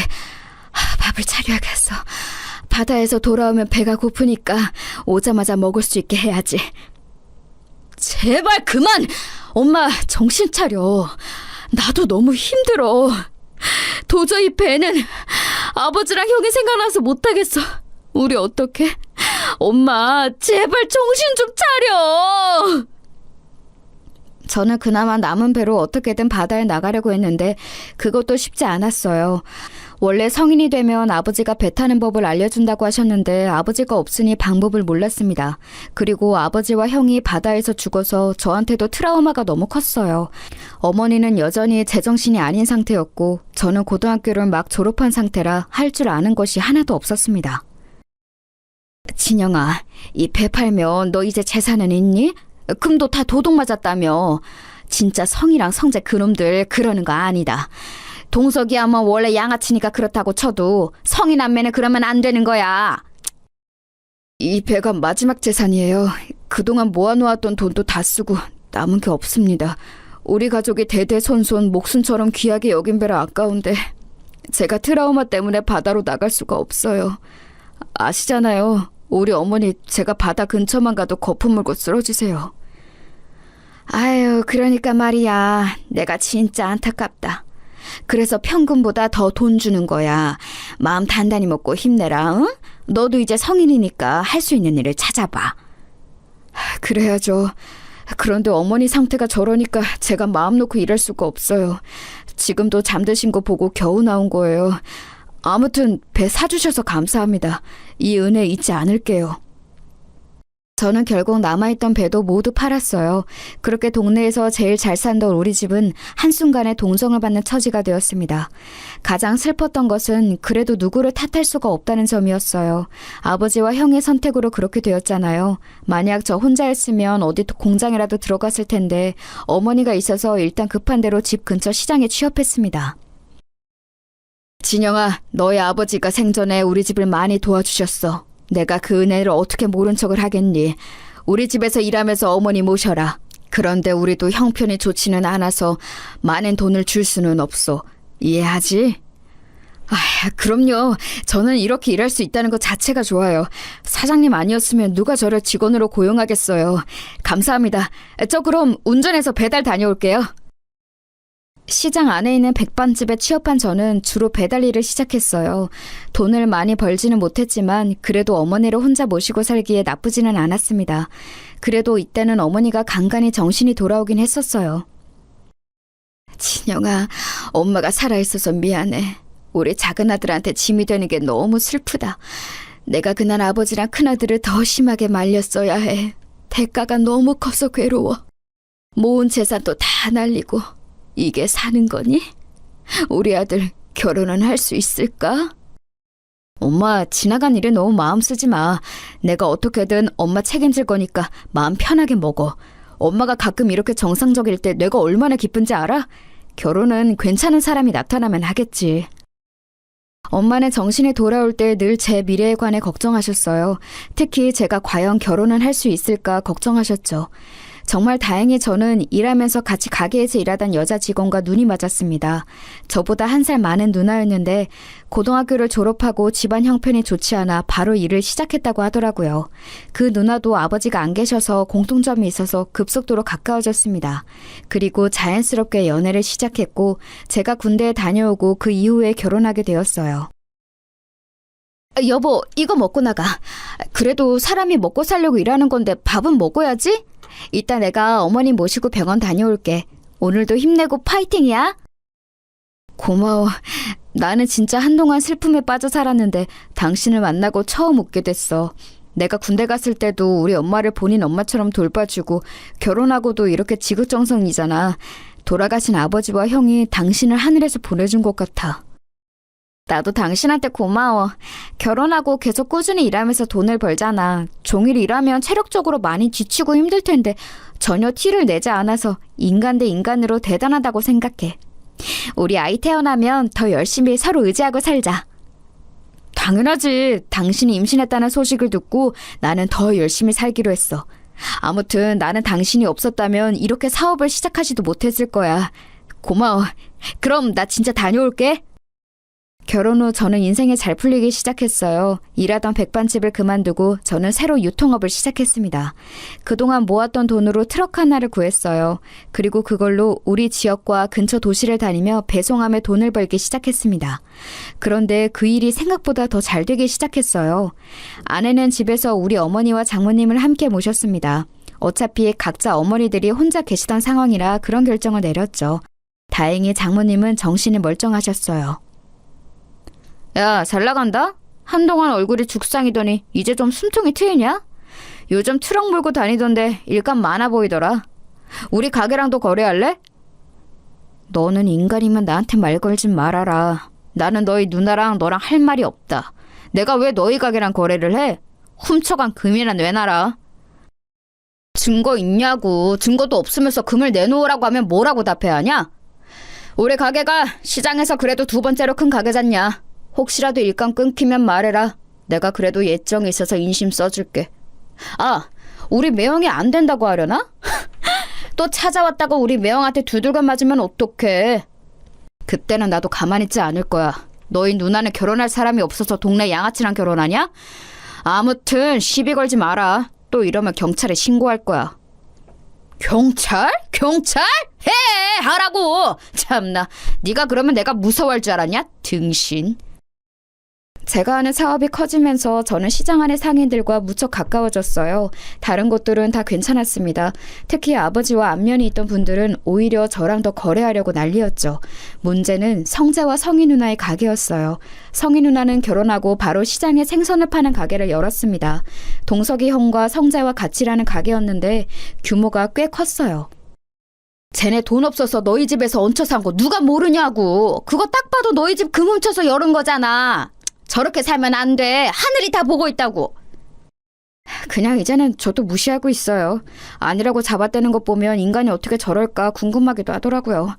저 대신 화내주셔서 감사해요. 삼촌, 그럼 저 배달 다녀올게요. 그래도 동네 토박이라 제 편을 들어주는 분들이 많아 다행이었습니다. 그리고 저는 쉬는 날도 없이 일했어요. 제가 책임져야 하는 가족이 많았으니 당연한 선택이었습니다. 장모님과 우리 어머니 그리고 아내와 곧 태어날 아이까지 전부 다 제 책임이었거든요. 다행히 이렇게 열심히 사는 모습을 보고 사장님들도 일감을 더 주려고 하셨어요. 사업의 규모가 확장되는 시기에 아내는 출산을 하게 되었습니다. 한서방, 가서 잠을 좀 자. 이따 새벽에 또 배송 가야 한다고 하지 않았어? 아이들은 내가 돌볼 테니 가서 눈이라도 붙여. 아우, 이 사람아, 그러다 쓰러져. 아이들이 예쁜 것은 알겠는데 그래도 본인 몸을 잘 돌봐야 해. 장모님 깨셨어요? 저도 좋아서 이러는 거예요. 올해 아이들 너무 예쁘지 않아요? 아내가 힘들까봐 깨는 게 싫어서 몰래 나와 있었어요. 쌍둥이 얼굴을 보고 있으면 하나도 힘들지 않아요. 피로가 아예 느껴지지 않아서 저도 신기해요. 자네 덕분에 우리 딸도 나도 사돈댁도 잘 살잖아. 그래도 누가 뭐래도 건강이 제일 우선이야. 알지? 몸 챙겨가면서 일해. 내가 오늘 시장 가서 재료 사서 닭백숙을 해놓을 테니 와서 먹어. 와, 장모님 감사해요. 힘드실 텐데 매번 우리 엄마랑 말동무도 해주시고 제가 오히려 복받았다고 생각해요. 무려 아내는 쌍둥이를 낳았어요. 쌍둥이라 제 어깨 위에 짐은 2배였지만 행복도 2배였어요. 아무리 잠을 못 자고 일하고 밥을 못 먹으며 일해도 쌍둥이들만 생각하면 행복했습니다. 열심히 일한 덕분에 날이 갈수록 바빠졌는데 그것조차 뿌듯했어요. 하지만 하늘도 참 무심하더라고요. 이렇게 잘 나가던 저는 한순간에 또 바닥을 치게 되었어요. 사장님, 나도 힘들어. 우리도 죽겠다고. 나도 배송할 게 있으면 당연히 한 사장한테 주지. 지금 경기가 안 좋아도 너무 안 좋잖아. IMF 터진 거 봤지? 우리만 이런 게 아니야. 어떡하죠? 저 이번 달에 일감이 하나도 없어요. 다들 가게를 닫고 있더라고요. 게다가 옆 도시 공장도 제가 담당했는데 거기도 폐업한대요. 이러다 직원들 월급도 못 주게 생겼어요. 하필이면 제가 자리 잡기 시작했을 때 IMF가 터졌습니다. 사업이 확장되던 시기였는데 오히려 사업을 시작하기 전보다 더 지갑 사정이 안 좋아졌어요. 가족들과 같이 살던 집은 당연히 팔았고 동네에서 제일 싼 집에 사정해서 들어갔습니다. 여보, 내가 너무 미안해. 나도 일하고 싶은데 도저히 그럴 수가 없어. 다들 문을 닫고 있어서 내가 할 일이 없어. 어떡해? 우리 아이들도 아직 어린데 당신한테 고생만 시키는 것 같아서 미안해. 아니, 나는 괜찮아, 여보. 그러니까 실망하지 말고 낙담하지 마. 어떻게든 살려고 하면 길은 있을 거야.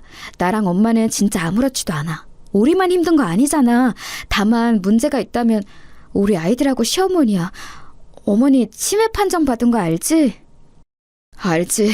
엎친 데 덮친 격이야. 원래도 증상이 있었는데 내가 무너지기 시작하면서 아예 치매 판정 받으셔서 더 죄송스러워. 당신한테는 내가 할 말이 없어. 적어도 우리 아이들은 안 굶기고 싶었는데. 여보, 괜찮아. 나도 엄마한테 아이들 맡기고 뭐 소일거리라도 할 일이 생기면 나가서 하려고.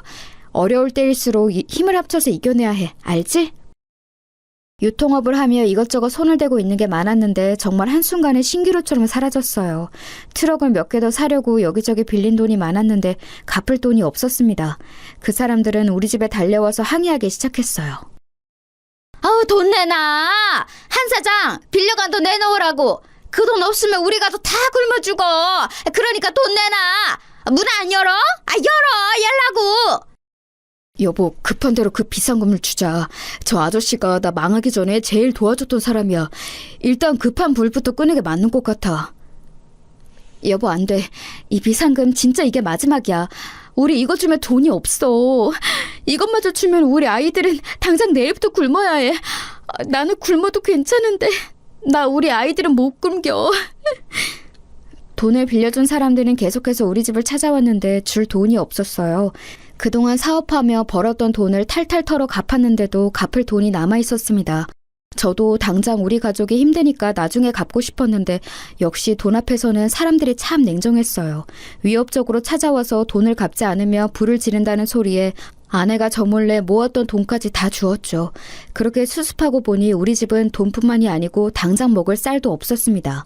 저는 제가 굶는 것은 괜찮았는데 아직 돌도 되지 않은 우리 쌍둥이들과 장모님, 어머니가 굶는 것은 못 보겠더라고요.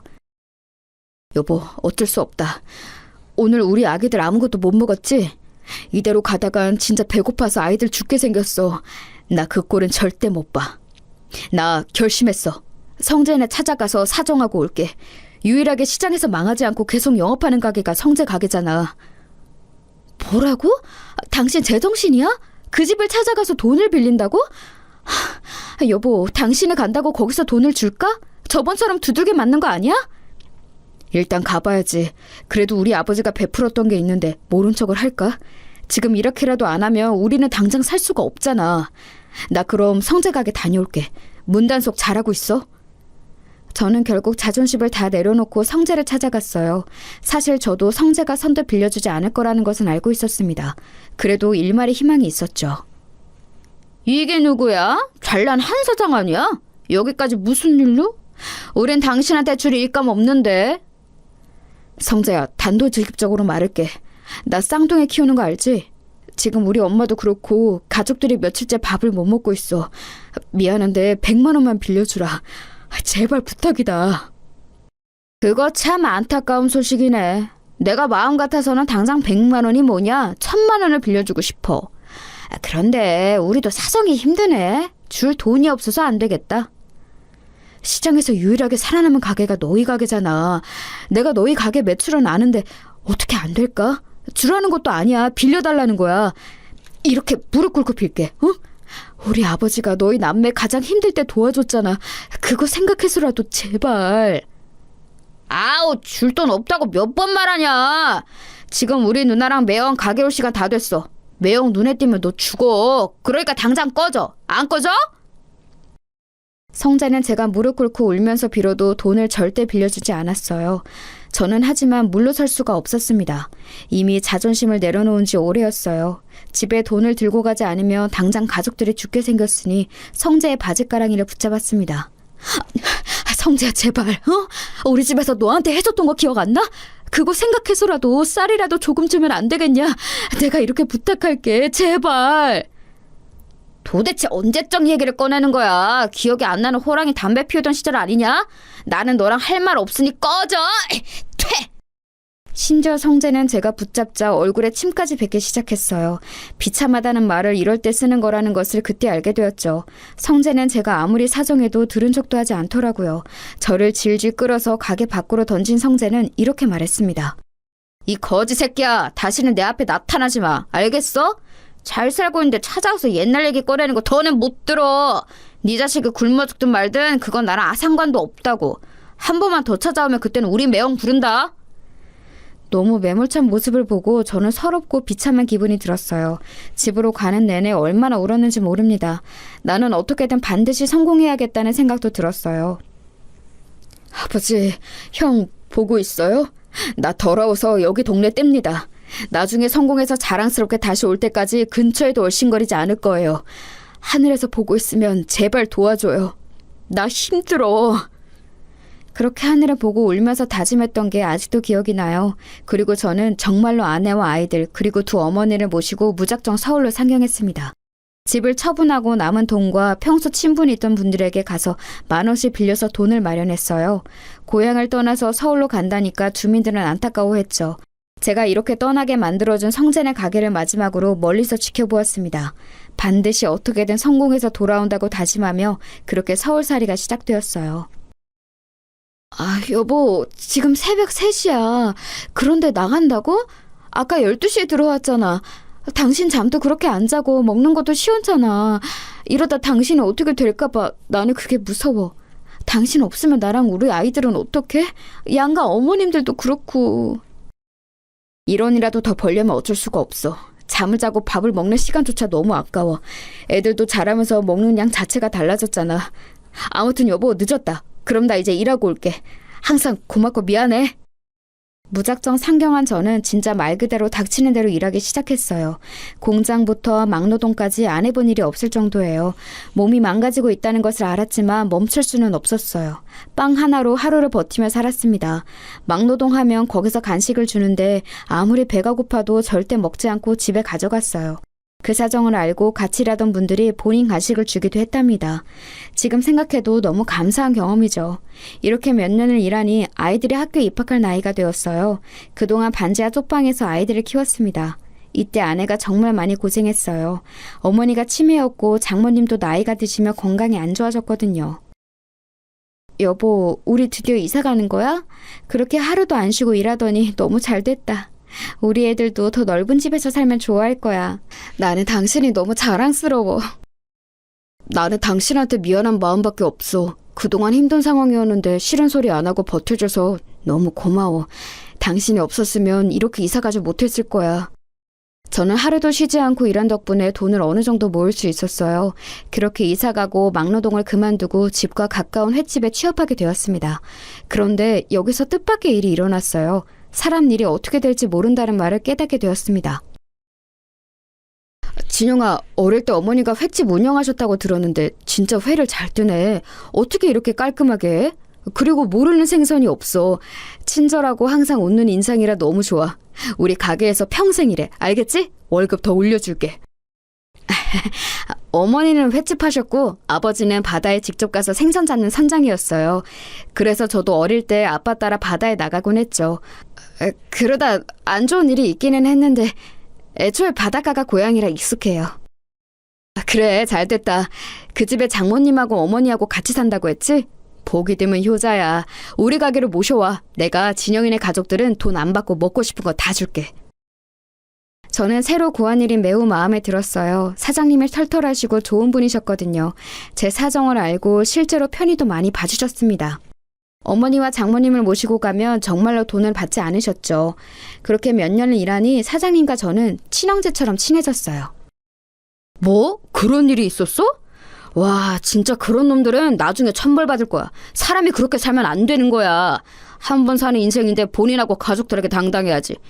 원. 진영이 그동안 너무 고생 많았다. 이제 앞으로는 잘 살기 바래. 힘든 거 있으면 언제든지 얘기하고. 사장님과 가까워진 저는 서울로 올라오고 처음으로 타인에게 의지하게 되었습니다. 정이 워낙 많은 사장님은 심지어 우리 쌍둥이들도 많이 예뻐하셨어요. 사모님도 굉장히 좋은 분이라 같이 여행을 갈 정도면 어느 정도인지 아시겠죠? 처음에는 사실 오래 일할 거라 전혀 생각하지 않았는데 어느새 그 가게에서 10년을 일하게 되었습니다. 이제는 가족 같은 사이가 되었던 거죠. 그런데 그러던 어느 날 사장님이 저를 불러 앉혀놓고 진지하게 말하셨습니다. 진영아, 나는 이제 아내랑 서울 생활을 청산하고 고향으로 가려고 해. 그동안 너무 고마웠다. 아내랑도 얘기했는데 만약 네가 없었으면 우리가 이렇게 가게를 잘 운영하지 못했을 거야. 너한테 너무 고마워. 에이, 제가 뭘 했다고요. 사장님 덕분에 저랑 우리 가족은 덕분에 행복했어요. 고향에 가시면 담배 그만 피우시고 몸 건강 챙기세요. 저도 시간 나면 가족들 데리고 놀러 가도 되는 거죠? 진영이 너는 연락 안 하고 무작정 와도 언제나 환영이지. 그나저나 진영아, 내가 이렇게 너한테 얘기하는 이유가 있어. 아내랑 이미 얘기 끝나서 하는 말이야. 나는 이 가게를 너처럼 무작정 서울로 올라와서 열었어. 그건 너도 알지? 그래서 애착이 매우 커. 이 소중한 가게를 닫고 내려가는 것은 아내도 나도 원하지 않아. 그래서 말인데 진영인 네가 사장님이 되어줄 수 있겠니? 다른 권리금이니 뭐니 그런 것은 우리 사이에 어울리지 않아. 그냥 네가 이어서 하면 된다. 네? 사장님 그거 진심이세요? 아니 제가 이 가게의 사장이 되라고요? 이렇게 큰 가게를 저한테 주신다고요? 아무 대가 없이요? 사장님 장난치지 마세요. 저 그럼 진짜 혹해요. 에이, 이 사람아 무슨 장난이야? 내가 이런 걸로 장난치는 거 봤어? 우리 아들은 미국으로 가 있어서 물려줄 사람이 없어. 그리고 진심으로 네가 없었으면 우리 가게가 이렇게 매출이 나왔겠니? 자, 그럼 이제 이 가게의 주인은 너야. 한 사장, 우리 가게를 부탁한다. 사장님은 서울 생활을 정리하고 사모님과 고향으로 내려가시게 되었어요. 그러면서 저한테 무려 그 큰 가게를 물려준다고 말씀하셨습니다. 저는 그 말을 듣고 너무 놀랐어요. 왜냐하면 사실 식당은 규모가 매우 컸거든요. 그냥 흔한 동네 횟집으로 시작했는데 같이 열심히 일하며 유명해지기 시작했죠. 그러면서 가게는 점점 터가 좋은 곳으로 옮겼고 규모도 확장해서 직원 수도 늘어났었어요. 그런 가게를 저한테 넘기신다고 하니 어안이 벙벙했습니다. 어머어머, 그게 정말이야? 세상에 너무 잘됐다. 당신 그렇게 열심히 일하더니 좋은 일이 생길 줄 알았어. 축하해. 이제 애들도 어느 정도 컸으니까 나도 가게 나가서 일 도울게. 아유, 한서방 고생 많았어. 아이들은 내가 집에서 돌볼 테니까 열심히 일해, 응? 그리고 항상 고마워. 혼자 얼마나 고생하는지 너무 잘 알아. 아니에요. 장모님이랑 아내한테는 늘 고맙죠. 치매인 우리 엄마도 돌봐주시고. 아무튼 이제 제 가게니까 전보다 더 열심히 일하려고요. 제가 어떻게든 끝까지 책임진다고 했던 거 기억하시죠? 장모님, 조금만 더 믿어주세요. 저는 가게를 사장님에게 이어받고 더 열심히 일했어요. 직원들도 애초에 원래 같이 일하던 사람들이었고 단골 손님들과도 안면이 있는 상태라 익숙했습니다. 사장님 바뀌고 어째 더 반찬이 맛있어졌어. 사모님 손맛인가? 예전에도 맛있었는데 지금은 다른 가게를 못 갈 정도잖아. 이제 더 잘 될 일만 남았네. 사장님은 초심만 안 잃으면 돼. 제가 사장이 되자 아내가 나와서 반찬도 만들고 더 정성껏 손님들을 대접했어요. 그러니까 손님이 오히려 예전보다 훨씬 늘어서 대기하는 사람까지 생길 정도였습니다. 너무 바빠서 직원도 몇 명이나 더 채용했는지 모릅니다. 그렇게 10년을 더 일했어요. 가게는 2, 3호점까지 낼 정도로 잘 되고 있습니다. 물론 좋은 일만 있던 것은 아니에요. 치매에 걸리셨던 어머니가 돌아가셨습니다. 어머니는 놀랍게도 돌아가시기 직전에 잠깐 정신을 차리셨어요. 그리고 저한테 말씀하셨죠. 진영아, 고생 많았어. 내 아들, 엄마는 이제 여기까지야. 우리 아들 미안해. 엄마는 아빠랑 네 형을 보러 갈게. 엄마 죽으면 우리 고향에 묻어줄래? 아빠 옆에 잠들고 싶어. 엄마 걱정하지 말아요. 엄마도 그동안 사느라 고생 많았어. 이제 하늘에서는 편안하게 있어. 아버지랑 형한테 안부 전해줘요. 엄마는 그래도 마지막에 가실 때는 편안하게 가셨어요. 그리고 저는 엄마의 유언을 들어주기 위해 고향을 떠난 이후 처음으로 다시 방문하게 되었습니다. 10년이 지나고 다시 간 고향은 세월이 흘러도 변함없었어요. 오랜만에 보는 반가운 얼굴도 많았답니다. 아이고, 이게 누구야? 아니, 너 진영이 아니냐? 웬일이야? 서울 가더니 성공했나 보네? 이야, 얼굴이 아주 좋아졌어. 누가 보면 몰라보겠어. 진영아, 그동안 어떻게 살았니? 세상에. 아저씨, 그동안 잘 지내셨어요? 저 지금 서울에서 횟집하고 있어요. 장사가 생각보다 잘 되어서 다행이에요. 아저씨는 그대로네요. 저 서울 갈 때 빌려주신 돈 갚으려고요. 너무 늦게 와서 죄송해요. 아, 그때 그 돈? 아니야, 나는 10만 원을 줬는데 1,000만 원을 돌려주네. 아이고, 고맙다. 진영이 너 떠나고 여기는 한동안 말이 많았어. 성재네도 지금 망해서 여기저기 돈 빌리고 다녀. 그리고 그 동석이 그 놈이 성이랑 이혼했어. 20년이 지났으니 당연히 이자까지 줘야죠. 그때 아저씨가 저한테 돈 안 주셨으면 저 서울 갈 차비도 없었어요. 아직도 감사하게 생각하고 있어요. 어머니도 돌아가시기 전에 아저씨 얘기를 했을 정도로 감사해요. 내려오며 성재랑 성희 누나가 궁금했던 것은 사실이랍니다. 어머니를 묻어주러 오며 머릿속엔 성재가 가득했죠. 그래도 제가 성공한 상태로 내려가서 참 다행이라고 생각했는데 뜻밖의 말을 듣게 되었습니다. 그런데 그놈들이 평판이 워낙 안 좋았어야지. 돈을 빌리러 다녀도 다들 모른 척 하더라. 그놈이 나한테도 와서 돈을 빌렸는데 걔한테는 1원도 주기 싫더라고. 역시 그렇게 못된 마음으로 살면 반드시 벌을 받게 되어 있어. 동네 주민들의 제보를 듣고 저는 입가에 미소가 걸리기 시작했어요. 배신당하고 서러움과 괘씸함에 잠을 못 잤던 지난 날들이 생각나기 시작했죠. 쌀을 살 돈이 없어서 울며 사정했던 날이 아직도 생생하거든요. 그런데 20년이 지난 지금 완전히 처지가 바뀌었잖아요. 일단 어머니 유골을 묻어주는 게 우선이라 잠시 성재는 생각하지 않고 있었습니다. 고향이라 워낙 반가운 얼굴이 많아 여기저기 인사하고 마침내 마지막 날이 되었어요. 아내와 같이 가서 올라갈 생각을 하고 있었는데 글쎄 성재와 성희 누나가 우리를 먼저 찾아왔습니다. 야, 진영아, 오랜만이다. 너 잘 지냈어? 야, 내가 너 얼마나 보고 싶었는지 알아? 얼굴 완전 좋아졌다. 잘 지내는 거 보니까 좋다, 야. 진영아, 너 잘 나가는 사장님이라며? 얘기 듣고 왔어. 다름이 아니라 혹시 우리한테 돈 조금 빌려줄 수 있어? 예정을 생각해서라도 어떻게 안 될까? 누나는 양심도 없다. 20년 만에 봤는데 대뜸 돈을 달라고? 진짜 이 사람들은 변하지를 않네? 내가 그렇게 돈 빌려달라고 무릎 꿇고 빌 때는 침까지 뱉었으면서 뭐? 됐어. 당신들한테는 쌀 한 톨도 주기 싫어. 그때는 내가 미안했다. 너무 어렸었어. 용서해주면 안 될까? 너도 들어서 알 텐데 우리 누나 이혼하고 가게도 망해서 지금 너무 사는 게 힘들어. 진영아, 나도 무릎 꿇고 빌게, 어? 당신들 제정신이야? 우리 남편 집에서 훔쳐간 금이나 내놔, 이 도둑놈들아. 우리 남편이 돈 빌려달라고 할 때 매몰차게 무시했으면서 뭐? 당장 안 꺼져? 성재랑 성희 누나는 저를 보고 돈을 빌려달라는 말을 하더라고요. 오랜만에 본 그들은 딱 봐도 행색이 매우 초라했어요.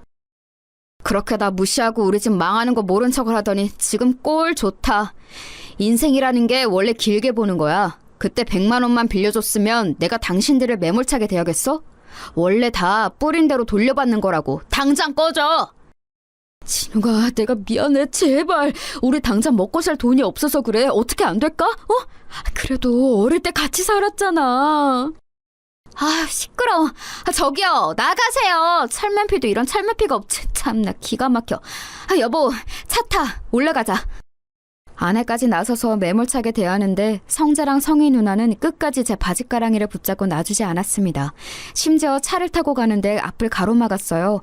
그래서 경찰까지 부르고 나서야 탈출할 수 있었습니다. 얼마나 통쾌했는지 몰라요. 살다 보니 이런 날도 오네요. 역시 인생이라는 것은 한치 앞도 모른다는 게 맞는 말 같아요. 여기까지가 제가 준비한 사연입니다. 여러분 어떻게 들으셨어요? 저는 이 일이 있고 가만히 있어도 입가에 미소가 걸리곤 해요. 평생에 걸친 복수를 한 기분이랍니다. 이제 저는 다른 것은 전혀 신경 쓰지 않고 고생을 많이 한 우리 아내와 장모님과 평생 행복하게 사려고 해요. 제 사연 들어주셔서 감사합니다.